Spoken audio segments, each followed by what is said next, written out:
Sex is the life force energy that runs through us all. Can you use sexual energy for your spiritual evolution? Or perhaps for emotional healing? Is it even possible? Clinical sexologist Dr. Martha Tara Lee will explore all these and more on Eros Evolution on OMTimes Radio.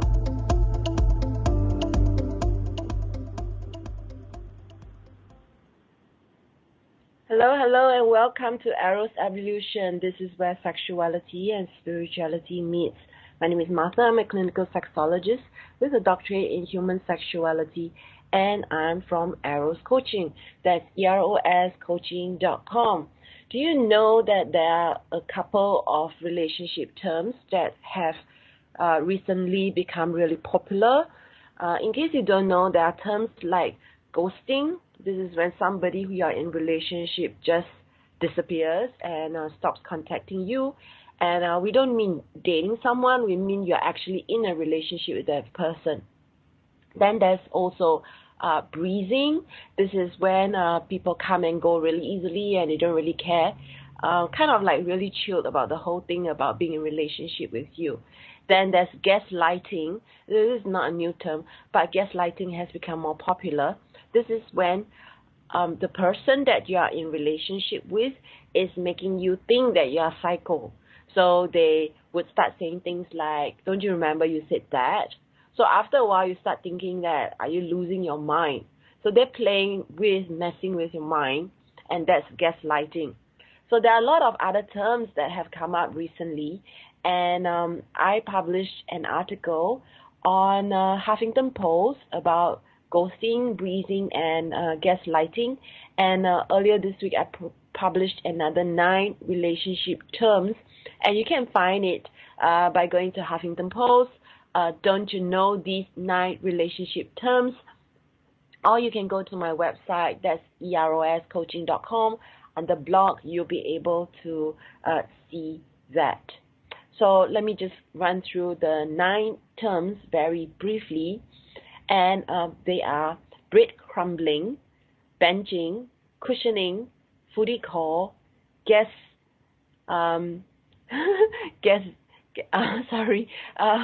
hunting, kitten fishing, love bombing, and stashing. So, hi, great. Hi, Dr. Martha. I was waiting to introduce you, Seani. Yes. Okay, so people check out the article. So let me introduce my guest for today. Today we are going to be talking about the Sacred Shadow with Seani Love. And he's a professional male escort specializing in what he calls conscious kink. And he'll be joining me to talk about the importance of understanding and integrating our erotic shadows. So that's right. He is a professional, discreet, fun-loving, erotic, and spiritual adventurer who works with intimacy, erotic ritual, tantric sex, and all forms of sacred sensuality. He uses a combination of sacred sexuality, conscious kink, counselling, and erotic ritual to create a custom journey into touch, sensuality, and embodiment that allows his clients to live more fully in their bodies as a whole, integrated, sexually empowered person. And he won the title of Sex Worker of the Year 2015 at the 2015 Sexual Freedom Awards. And you can find him at SeaniLove.com. That's SEANI love.com. So welcome to the show. Hi, Dr. Lee. How are you doing there? I'm great. I'm really glad that you made it. I've been very intrigued by you and with your work since you won the Sex Worker of the Year award in 2015. And I've been very curious, and I'm very grateful that I'm able to connect with you on this occasion. Yeah, thank you for inviting me on. It's a real honor to be on your show. Really happy to be here. Thank you. And I'm really glad you said yes to my invite. So I know the topic today that you gave me is the sacred shadow. So I'm more interested to get a little bit more understanding about your work for listeners out there, it's quite unusual to have somebody who is a male escort on my show. And so, yeah, we're very interested how you got into sex work. Yeah, well, it's quite a long story, and I'll try and be succinct with you. But I was always going to many different workshops to learn about Tantra, to learn about Kink, to learn about psychology, to learn about counselling and theatre, and many different things always to learn. And I organised my favourite author to teach some workshops in London, where I live. And that was a really good workshop. And he's Raven Caldera, and he was teaching a great workshop on shadow, on shamanic BDSM. And people from that workshop came from Prague to the workshop in London. It was really good to have them there. And they invited me to come to Prague to teach my own workshop. So I've devised some techniques that I wanted to share with people. And while I was in Prague, someone asked for a private session. They wanted a shadow healing while I was there. So I gave my first session in Prague about 7 years ago, and it really has taken off since then. Wonderful. And so people must be wondering, you call yourself a male escort and sex worker. Do you actually have sex with clients? What are the boundaries? Yes, I do. In London, where I live and work, sex is illegal. Full sex with clients is perfectly legal there. My boundaries, I never do this on the first time meeting a client. I want to make sure clients are able to communicate about boundaries, communicate about consent, make sure we're not going to go into any trauma. So first session with a client, I'm not having full sexual services. I started off by doing lots of quite dark healing work, healing the traumas and healing the shadows. But more and more of our clients wanted softer things like intimacy and touch, cuddles and lovemaking. So I slowly got from the dark into more and more light stuff to make more clients happy. But my boundaries are, I don't do this on the first time with a client, just for their own, but for mutual safety reasons. That's very important, because I know of I know of tantric practitioners and teachers who are male, and it really is bad when they get carried by their erotic energy and push their boundaries of their client, making them feel unsafe, and in some cases being charged with rape. Some people are not ready to go there, even though they think they are ready, and they have other things to work through before they can go into penetration. So I really appreciate you doing that.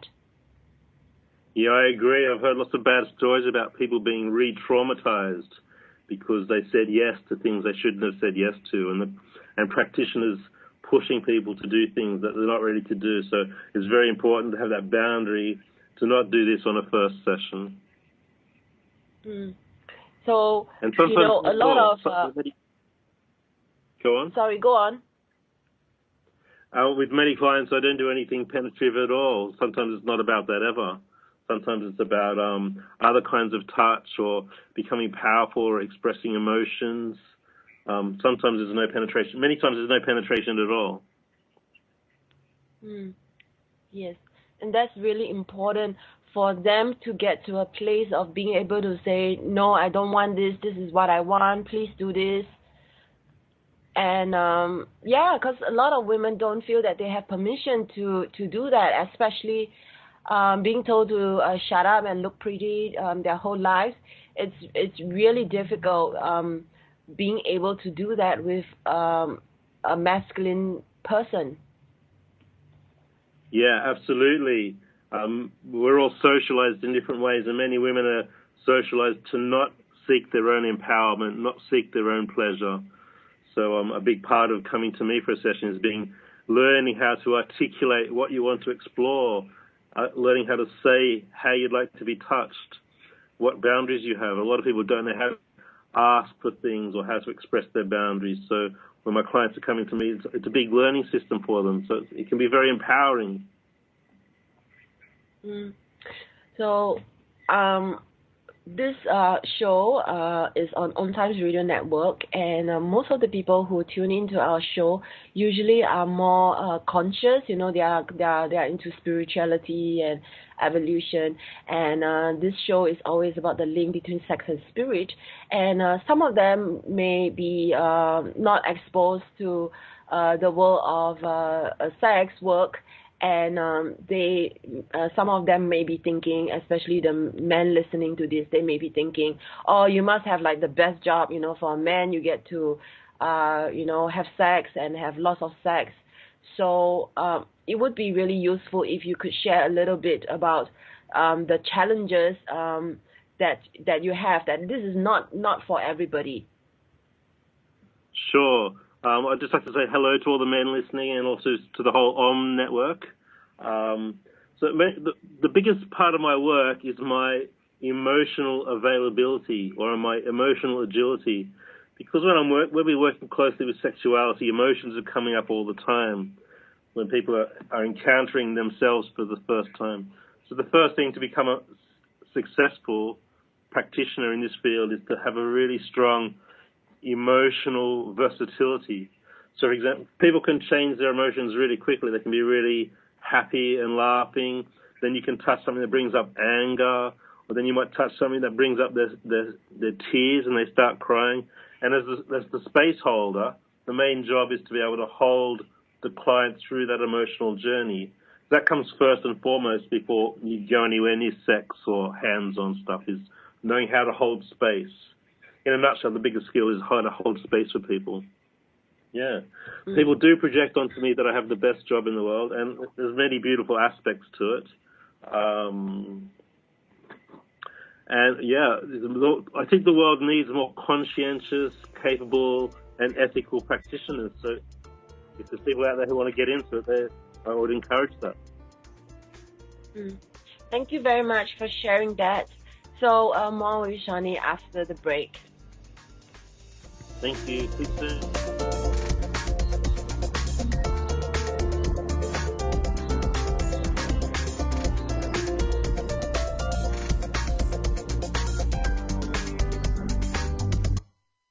Your conscious lifestyle on steroids. OMTimes Radio. IOM FM. Host your show on IOM FM, the radio network of OMTimes Media, one of the more recognized brand names in the conscious community, and is backed by the extensive marketing reach of OMTimes. Hosting a show on IOM FM immediately connects you with our extensive dedicated community. Hi, I'm Kelly Fox, host and astrologer of The Astrology Show. Each week, I'll give you access to the current transits, which are a valuable tool that provide astrological information to help unlock the potential each of us has. Understanding the stars can help steer us in the right direction to make better informed choices. So if you're wondering what's going to happen in your week ahead, be sure to tune in to The Astrology Show for guidance, Mondays at 9 p.m. Eastern Time. Every 2 minutes, an American is sexually assaulted. The majority of victims know their attacker. It could be your friend, your neighbor, or someone you met at a party. If you said no, it's rape, and it's a crime. This is Christina Ricci with RAIN. Call the National Sexual Assault Hotline today at 1-800-656-HOPE or visit RAIN.org. That's RAINN.org. Brought to you by RAIN and this station.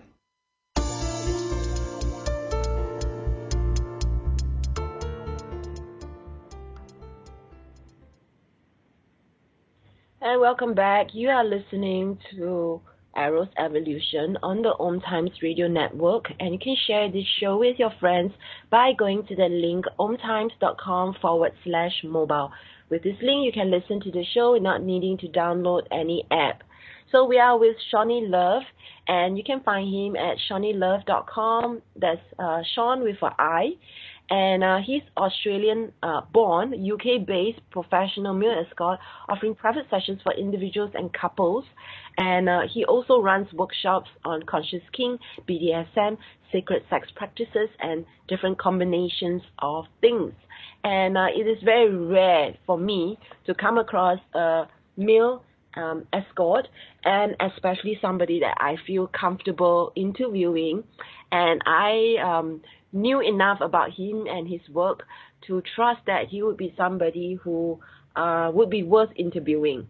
So he won UK Sex Worker of the Year in 2015, and he, I would say, from the interview that we've had so far, is definitely somebody who is conscious and ethical, in the sense that he would make sure that his clients would have pre-established boundaries and, of course, consent in the work that they do.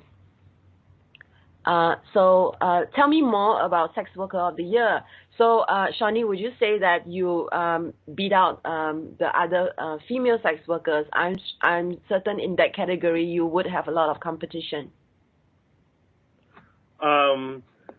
Yeah, so there's a lot of competition. So the Sex Worker of the Year is part of the Sexual Freedom Awards, which is this ceremony that's been going for about 22 years now.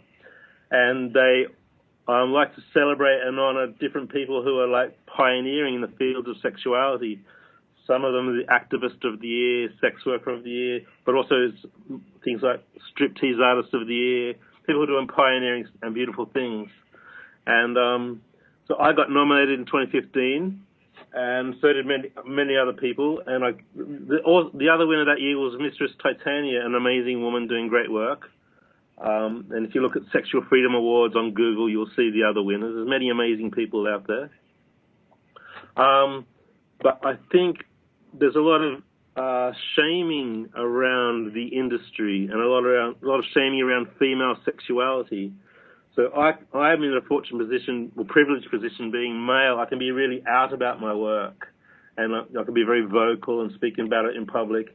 But a female who's doing similar is often likely to be shamed or called whore and slut and things like this. So it's like a big feminist issue there, which is really worth talking about, how people in the industry of different genders get judged in different ways. So if a woman says, I'm a great sex worker and doing amazing things, people will criticize her. But when people hear I'm doing it, they think, that's a bit of a laugh, that sounds like good fun. So it's a really good opportunity for people who are listening to examine their own internalized misogyny. It's like really widespread. But there's many people of different genders doing great work in the field of sexuality. Yes. Yeah. That's good. So if you get a sex, yeah, go on. No, I'm listening to you and wondering whether, because there are so many more female sex workers, and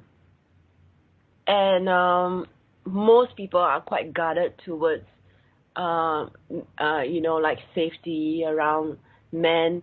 So it's interesting for me to hear from your perspective about how people actually welcome you, and they don't shame you, and they have a bit of a laugh with you. That's interesting. That's yeah. I mean, I'm not familiar with male sex workers. I don't know any, actually. I mean, I know of them, but actually you're the first one that I speak with. It's a privilege to speak to you. Yeah. Yes. There's not many male sex workers working with women, but there's quite a few working with men, like gay sex workers. Yeah. I haven't had any on this show, so I'm so glad that you said yes, like as I mentioned earlier, and that you bring a different perspective. And it sounds like you have attended a lot of training, a lot of workshops, and so that's the reason why you're able to be a lot more articulate and speaking the kind of language that I'm used to speaking. Yeah, so I've done a lot of training. I did the urban Tantra training, and I studied counselling for a few years, and in theatre company for a few years. So yeah, I studied Carl Jung, his work with the shadow. So yeah, it comes from lots of different backgrounds coming together in this work. Do you find that once you've crossed that line of being a sex worker that you can't go back, that people don't take you seriously as a healing practitioner, you know, because of your background in counseling and as a Tantra practitioner, like sex work is like, you know, like, I don't know, like a step down? No, I'm not finding that. Possibly because of my gender or because of my success. But I think people hearing about me and my work and some of my colleagues' works are getting more respect for the work that we're doing, the work for Tantra and the work for Kink and the healing aspects of it. You know, being touched in a conscious and consensual way can be really healing. And the more people can hear about that and be exposed to that, the better the world is. Because the world needs a big sexual healing, and this kind of work needs to spread so more people have access to it. That's beautiful. That's really important. Yeah. So, okay, I feel more comfortable now because, you know, when I get requests for referrals for somebody who does body-based work with clients, whether it's with penetration or without penetration, I'm often very wary because I don't know who are the people who are good. I know that there are all kinds of training, and I know people have attended trainings, and some of the trainings I've attended. But I really feel that I need to know someone before I can recommend someone. And, you know, looking at your website, SeaniLove.com, and also looking at your trainings, your qualifications, and now speaking with you, I feel very comfortable that there's someone like you doing this work. And I would be happy in future when I come across to recommend clients to you. Oh, thank you so much, Dr. Martha Lee. That's great to hear. Thank you. Yeah. Thank you. Yeah, I mean, you know, I hear about you, right? But I never visited your website, and it's good to look at your website and now see that you have all this training and trainings I would actually also be interested to attend. So tell us a little bit more about you as a spiritual person. Well, just on training, if there's a chance to attend, I'll send you a list of my upcoming workshops in Europe and in Australia. So maybe there's a chance to meet sometime. But yeah, I'm very ritual. Yeah, and if there's a chance to teach in Singapore, I'd love to. Yeah, I'd love to too. Yeah, so I'm really interested in Tantra, especially Neo-Tantra, which is, I guess, the conscious application of erotic ritual for expansion of the self and healing of the self. And if we talk in terms of energy, I hope your listeners are okay talking about energy. You know, we can clear the blocks inside of ourselves, we can clear the blocks in the different parts of our body. Some people use the word chakras, clear the blocks inside of our genitals or our hearts or our throats. And taking a body-based approach to this can be really beautiful and really wholesome. And in a lot of body work covers the whole body but ignores the genitals. And I think that often creates a vortex around the genitals. So if we include that as well, it's a really much more holistic healing. I'd also like to say ritual can involve things like working with archetypes. So it's good to know how to access the different archetypes inside myself or inside the clients. So there are darker aspects of the human psyche. And to become a healer of the shadows, you have to really know your own shadow. So that part of me that wants to overpower or control or criticize, that's often what we call the shadow. That part is often hidden or suppressed, squished away. But this work is about looking at the shadow and embracing it. So it's very holistic. You know more about yourself. You know what you're capable of, light and dark.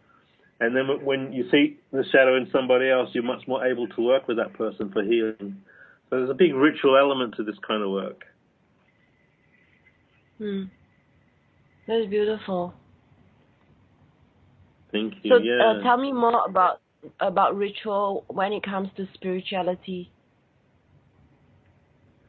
Sure. So ritual often involves creating a sacred space, creating a circle, and that circle can hold the energy. And there's many traditions for doing this. Some people talk about energy, and some people might call the elements like air, earth, water, fire. I just like to combine all these different concepts together to the concept of creating a ritual circle. And inside that circle, when you're really holding a client, when you're really holding someone, they don't have to hold themselves for a while.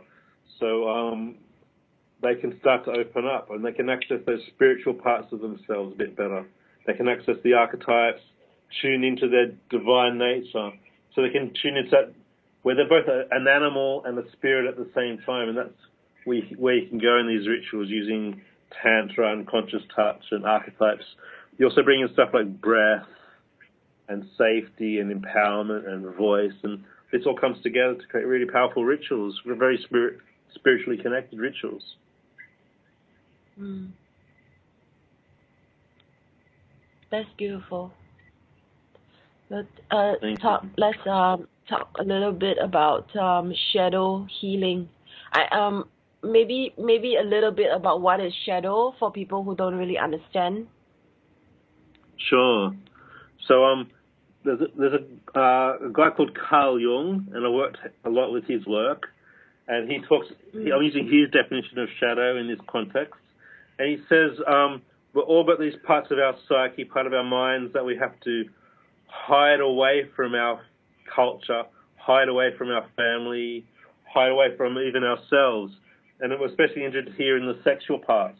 So your sexual fantasies about power and control, or your sexual challenges around gender. And most people hide these away inside their shadows. They push them down. So often they don't even know about them themselves.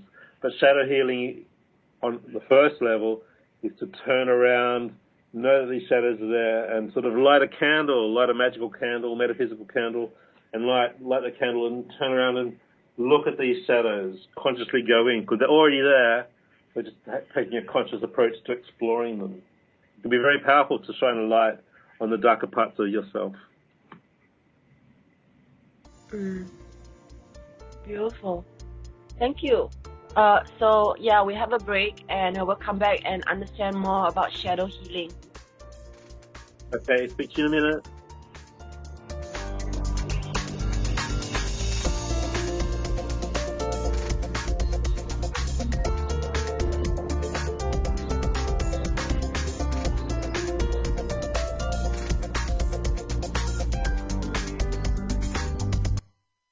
Free your mind with OMTimes Radio, IOM FM.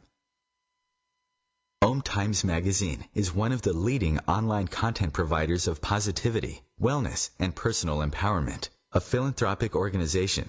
Their net proceeds are funneled to support worldwide charity initiatives via Humanity Healing International. Through their commitment to creating community and providing conscious content, they aspire to uplift humanity on a global scale. OMTimes, co-creating a more conscious lifestyle.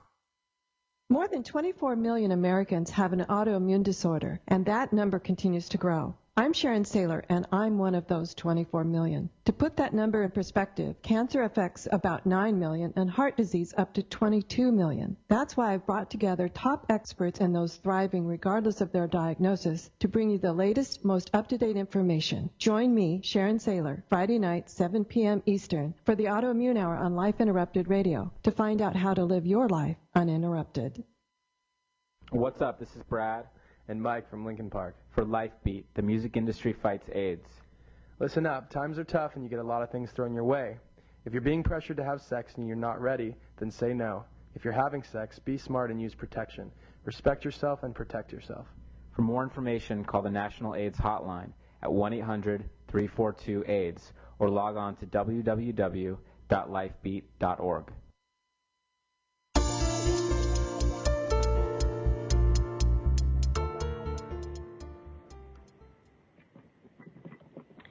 And welcome back to Eros Evolution. This is where we always talk about the link between sex and spirit. And today I have Seani Love, and that Sean is an I. And you can go to his website, check out his work and his offerings that he has. He identifies as heterosexual, but he does work with couples, and his boundaries with men and women will be different, but he does work with men. And he has had a lot of training, like I mentioned. And today we are focusing on shadow healing. So tell us more about shadow healing, and I suppose there's a link with trauma as well. Sure. This is an important part of my work. So a lot of people will suppress part of their sexuality into their shadows because they repress their sexuality. And this is often done for survival in some parts of the world. Say, for example, some having homosexual ideas or homosexual tendencies. This is illegal in many places, so out of survival, people need to suppress that. So if you can create a safe space, a safe and conscious space where people can turn around and look at these shadows, looking at their homosexuality.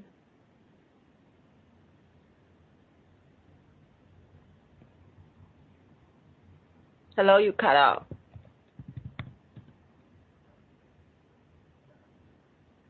Hello. Trauma healing specifically is a big part of my work. I kind of stumbled on it accidentally several years ago, or 15 years ago, and that kind of made me get into this industry. I had some darker fantasies, and I was exploring Kink, and there's part of Kink called consensual non-consent. And a lover of mine had some trauma. She'd been attacked previously. And we decided to do a little ritual, a ceremony where where we would reenact what happened to her and try to find that part of her where it was wounded, find the trauma. And we had a really powerful ceremony, really powerful ritual, and we're in the space where she could micromanage what I was saying and what I was doing. It was like almost like directing a theater where she could tell me to say this or use these words or say these words. And by going through this process, we found that exact moment in her body in space and time where the trauma went into her body. And by visiting that place really consciously and really carefully, she was able to release that trauma. And it was such a beautiful moment. And that moment really turned my whole life around. How did it turn your life around?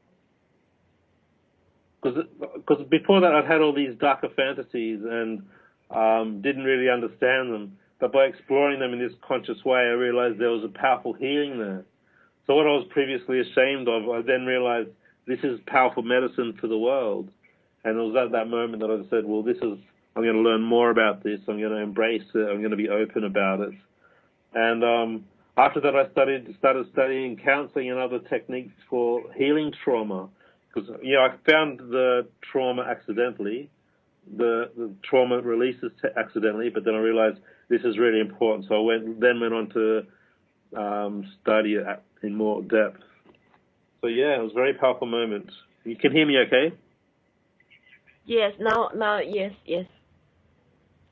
So that's good. That's really important. Tell us what you know about trauma that's locked in the body. Okay, so there's many different modalities of trauma healing, and many of them are amazing. Some of them involve contact with the body, and some of them don't. Some of them involve things like breath work, or hypnotism, or EFT, or kinesiology. There's many ways to go about it, but this particular approach, shadow healing or shadow tantra, is to directly go to where the trauma is, holding space for that person, letting them direct you, letting the client direct what we're doing.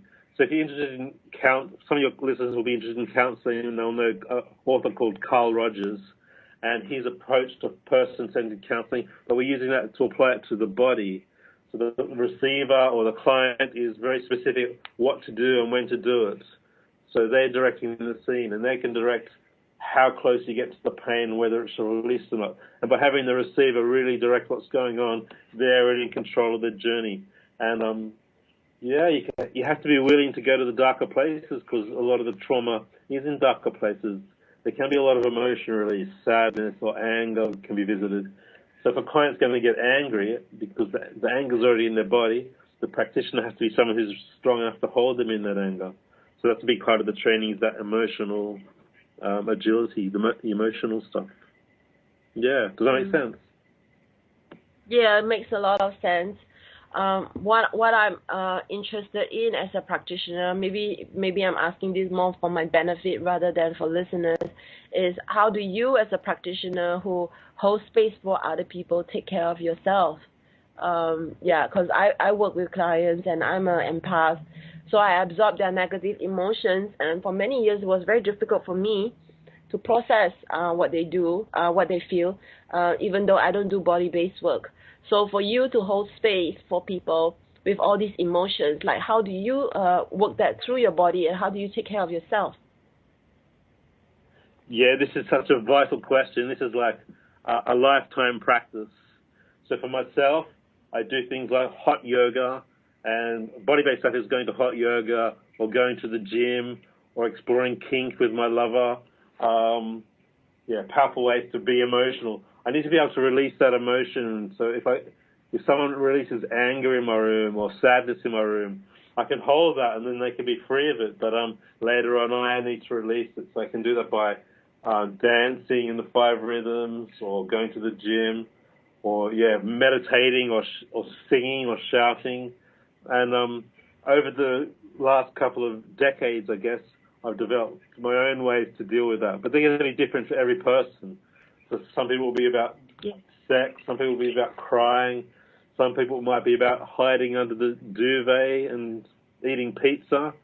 So there's different approaches to sort of processing that emotion. But it is very important to be rid of it, because I hear a lot of pain, I hear a lot of horrible stories, and if I carry those stories, then I wouldn't be able to do my work. That's great. Thank you for sharing that. So for people who are interested in what you are sharing about sacred healing and shadow healing, so what can they begin to do? But if they want to get in touch with me, I really welcome that, because I'm happy to talk about it and give them direction. More generally, I encourage people to go to workshops about kink and about Tantra, and learn to communicate really clearly about their own desires and their own fantasies.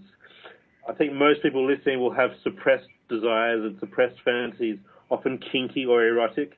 But if the listeners can start to express these different things they want to explore, this is the direction we want to be moving into, where people are able to express their desires, express their pain, and hold space for each other as we do that.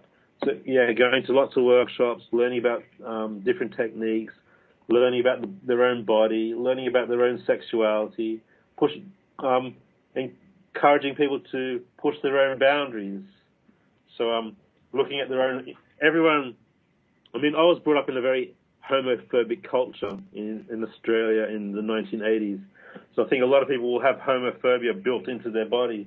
But there's different ways that we can open up and overcome that homophobia.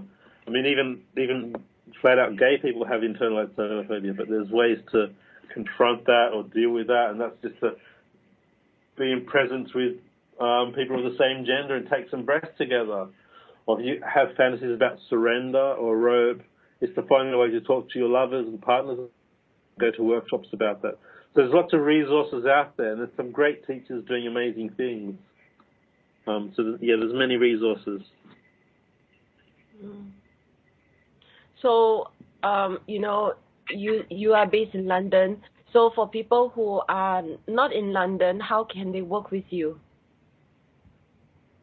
So I often do sessions over Skype, and I can do some holding space over Skype, and that's only verbal and emotional. You can have some powerful releases of emotion over Skype, but there's also more to it than that. For the body-based stuff, they need to come and see me, either in London, but I'm always on tour as well. I go to Europe. Every month I'm in Netherlands or Germany or Prague or Italy. So I'm on tour quite a lot. And I go to Australia most years as well. I'm doing a 5-day workshop on Shadow Tantra in December in Australia. But if people are promoters or organizers in other countries, if they write to me, I can. I'd love to come and bring my work to more parts of the world. Yeah, when you pass through Australia, you could visit me in Singapore.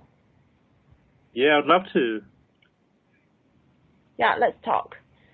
Okay. Yeah, After so... we'll have a talk, and if we can, yeah. after this, we'll have a talk, and if we can arrange something, I'll come and visit you in Singapore. Yeah, that would be awesome. I feel very lonely sometimes. Oh, I'll give you a big hug. I don't have colleagues here, Well, Okay. I do, but, yeah. It's different, people who have had similar trainings, we become part of a community, and it's important to support each other. Yeah. So in London and in Australia and other places, people who work in similar in this industry, often will meet together for coffee or for brunch or breakfast or for a ritual circle and sort of meditate together or swap sessions with each other. So it's important to receive as well as you're giving. If you're giving a lot of your energy to your clients, then it's important for you to receive back.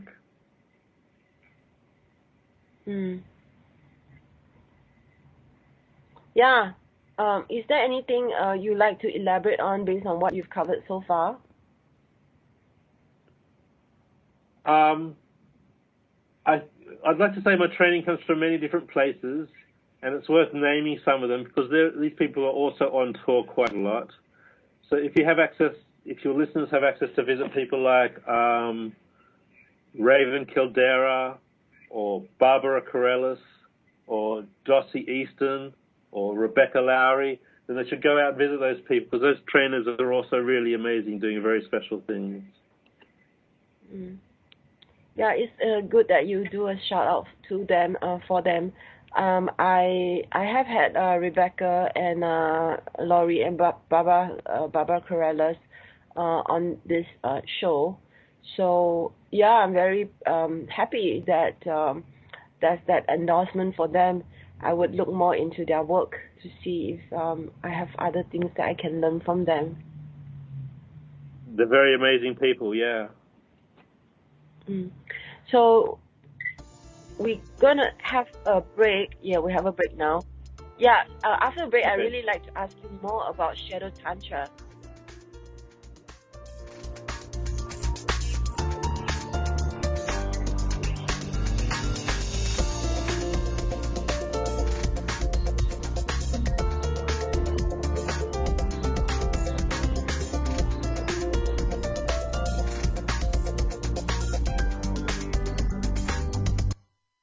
Bringing you the best of the conscious minds in the world. OMTimes Radio, your conscious lifestyle on steroids. The number one reason girls drop out of school in sub-Saharan Africa is lack of access to feminine hygiene products. The Pads for Schoolgirls Project, an outreach of Humanity Healing International, is changing this paradigm by setting up sewing programs at schools, teaching girls a vocational skill, while producing the reusable pads that help keep them attending classes. The girls pay it forward by making and giving pad kits to other girls in need. To learn more, visit humanityhealing.org. Humanity Healing is where your heart is. Hi, this is Julie Geigel. And I'm Susan Schuler. And I'm Lori Walker. And we are the Psychic Angel Channelers from Angel Talk Tuesday. Tune in every week at 10 a.m. Eastern on OMTimesRadio.com. The angels have heard your call and are here to help. Are you ready to receive? Bathe in the beautiful vibrational frequency to help you heal, expand, and remember your magnificence with Angel Talk Tuesday. Is on us to stop sexual assault. To get in the way before it happens. To get a friend home safe. And to not blame the victim. It's on us. To look out for each other. To not look the other way. It's on us to stand up. To step in. To take responsibility. It's on us, all of us, to stop sexual assault. Learn how and take the pledge at itsonus.org.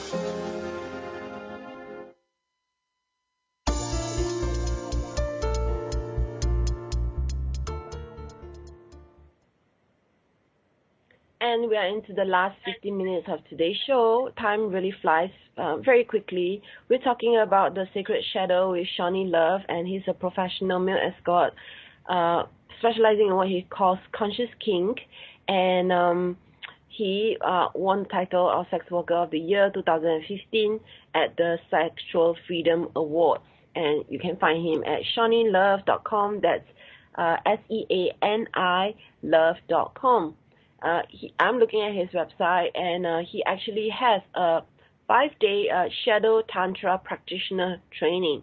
So as he was mentioning earlier in today's show, that shadow work is really powerful, and shadow work can actually help us to move trauma out of our body. He also shared how he takes care of himself as a practitioner, holding space for other people. So I'm very interested in particular Shadow Tantra, and also what you were talking about, conscious kink. Sure. So I think Shadow Tantra is a bigger term, and conscious kink includes many different techniques and styles. And when we apply conscious kink in a spiritual way, we call this Shadow Tantra. And basically, we're combining Tantra, such as energy movement and archetypes, spirituality, ritual, with techniques that are from the field of kink and BDSM, including role play and impact play and consensual non-consent. So start with something basic like impact play, which is, from the outside, if you've never tried it, it can look really weird, because it looks like people spanking each other or hitting each other. And if you've never tried this, people think that's very a strange thing to do. But there's many amazing reasons why people do try impact play. Many reasons why people do want to become spanked or scratched or bitten by their lovers, such as if someone's never in their body, the right kind of impact play can help them find the way back into their body, really embodied process. Also, the reverse can be true. If someone's always in their body but they want to have a journey or go into a trance, then the right kind of impacts on their body can help them trance and journey out of their body. Things like impact play can also help them have a emotional catharsis. We're brought up to believe, many of us are brought up to believe that boys don't cry and girls don't get angry. But by using some of these techniques, it allows me as a boy to access my tears and release some of that pain, or it allows girls to access their anger, which is often suppressed. So there's many reasons why you might explore conscious kink. Something like rope. Some people think, why would I want to be tied up, or why would I want to tie somebody up? But when you get tied up, it can allow a really powerful space of surrender.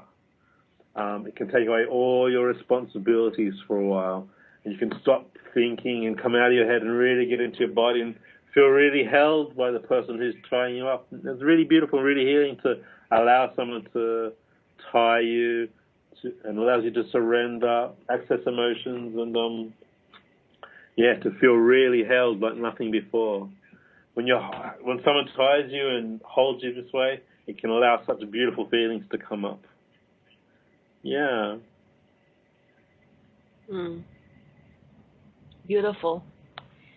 Yeah, so I'm looking at this, your website, and yes, so it has everything that you just mentioned. So why would someone want to be a practitioner of conscious kink? Conscious kink, it's such a beautiful healing art, being able to hold space with people and take them on their journeys. It's really a powerful way of erotic service. I feel like my sexuality is really of service, not just to my clients, but this goes widespread out to the whole world. If you change one life, you're changing the whole world. So people might want to use their sexuality and their skills to make the world a better place, and conscious kink is very definitely one way to do this. So people are drawn to healing of the shadows, or people might be drawn to exploring their own kinks and fetishes. Then becoming a practitioner is a very beautiful way to do this. Yeah, if you like holding space for people while they cry or release emotions, or you like to bring your eros into your sessions and let people feel safe to feel sexual, often people don't feel safe to be sexual, and part of the practice is to make a safe space for people to feel their sexuality often for the first time. So there's many reasons to become a practitioner. If after hearing me talk, people are drawn to it, I would really encourage them to write to me. And I'm happy to give people like a free 15-minute Skype sometime to talk it through and talk about the possibilities, give them some advice or feedback on their own journeys so people can write to me. Yeah. If anyone writes and says, I heard you on Dr. Martha's show and I would love 15-minute Skype, then I'll happily do that. Great. Thank you for your offer. So remember, Seani is offering a 15-minute Skype call. Just mention this show, and you can just reach out to him through his website. That's seanilove.com. Thank you for that offer. So is there anything else you want to add about Shadow Tantra, Conscious Kink? Yeah, sure. I think the path of spirituality, for me, is the path of learning more about myself. I believe in this concept of enlightenment or total knowledge of self. And I think for me, and for many other people, the big part that's often missing in the teachings is about owning the own shadow. So for me, this is a real spiritual practice. The more I know about my own shadow, the more I know myself, and the better I am in the world. The more self-love I have, the more power I have, the more wisdom I have. So for me, this is a very sort of personal path towards spirituality, towards union with, the divine. Yeah. Yeah. So on this show, I always ask people, what is the link between sex and spirit for them? So what is the link between sex and spirit for you? That's a really important question. I think we're born into these bodies, and the bodies are like mammals, and we're full of blood and bone and meat. So we're like animals walking around this planet. But there's also like a divine spark, something from the gods or the cosmos has come into us, and so the God has come into the animal, and we are both. But through sexuality is a way for me to consciously combine sex and spirit. So when I'm doing Shadow Tantra or Tantra or Sacred Sex, I'm being at once an animal and also a god at the same time. And the link is through bringing these things together, bringing spirit and animal together at the same time. And that is making me a whole person, which is the marriage of opposites. And that's my journey into spiritual wholeness. Beautiful. Yeah, this is the first time I'm hearing it being described in this way. When sex and spirit comes together, this marriage of opposites, it makes you feel whole. Absolutely, yeah. It's a model. I don't even know if it's absolutely true, but it works as a model. We're divine beings, and the whole idea here is to know how we are gods, or how we are from the universe. And this is one belief. The other belief is, we have flesh and blood, and we have desires, and we have pain and lust and juices in our body. And the sacred sex is about bringing these things together, and that is the most beautiful thing in the world.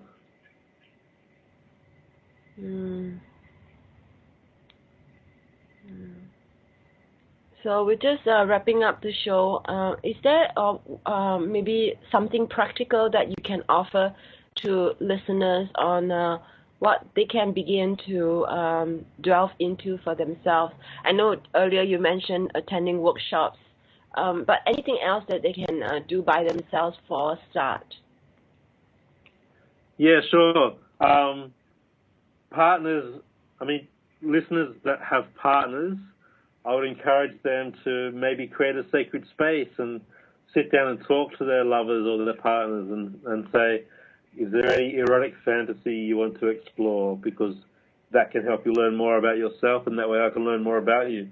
And people can be embarrassed or feel shame around those conversations, but for most people, there's stuff to learn about their lovers or about their partners. For people without partners, I would encourage them to be really real with themselves. Maybe write down, this is what I want to explore. This is the sort of person I'm attracted to. People are told by the media who they're supposed to be attracted to, the body size and shape and gender. But if they look inside themselves, maybe it's a bit different.